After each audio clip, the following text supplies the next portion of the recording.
Mbote bandeko na ngai. Ngai ndeko na bino Papi Tamba oyebi. Toke na ba discours mingi te. Tozo senga mabolo mona se. Bayokela biso kaka mawa. Bayokela biso kaka mawa po toza pe batu.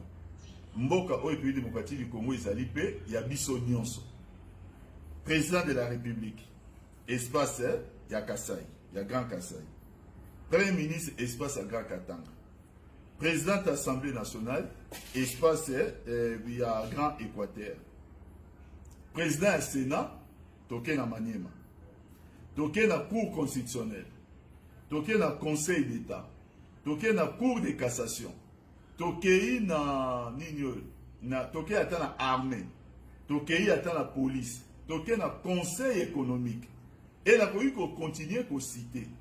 Bisika nyonso wana ne Congo moko azate. Est-ce que toi ba congolais?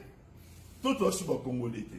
Pour que lelo tozo sepela, tout le monde a kende kona biso moko ake na tête à seni.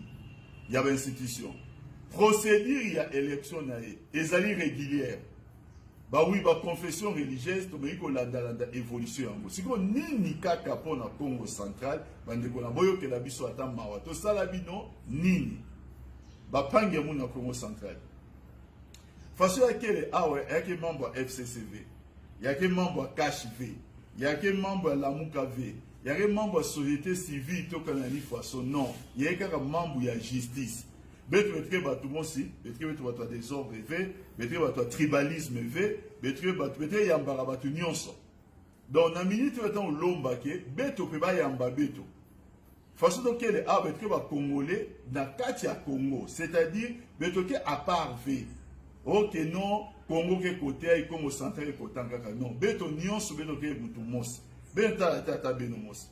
Toi tanga président de la République en quel espace ya Grand Kasai. Premier ministre espace à Grand Katanga. Président de l'Assemblée nationale espace ya Grand Équateur. Président Sénat na Maniema. Yeme ba kanani na Cour constitutionnelle, na Cour de cassation, na Conseil économique, na armée, na police, ainsi de suite. Place Union Soïna ata pange betu musu Congo ankeleve. Alors, il y a vraiment un tribalisme V. Betrina pour comprendre que mérite ya sala ke mutla fana muluba na fana mungala va pesa ni poste. Mais maintenant Ronsa Malonda, est-ce qu'il a même mérité ou pas? Anke expert dans mon élection. En mettant la classe nandi, et puis troisièmement, en Moutouya défendre que Séni, en défendre même président de la République actuelle, dans la Cour constitutionnelle, dans le compte à Séni. Élection n'est régulière. Donc maintenant, on sauce vraiment. On sauce vraiment. Nandemba Manyonso. Nandemba vraiment Nyonso. Ba fou mo boala. Ba kou wa beto samke. Beto ba population Congo centrale. To senti peu qui veut que la République démocratique du Congo. Merci.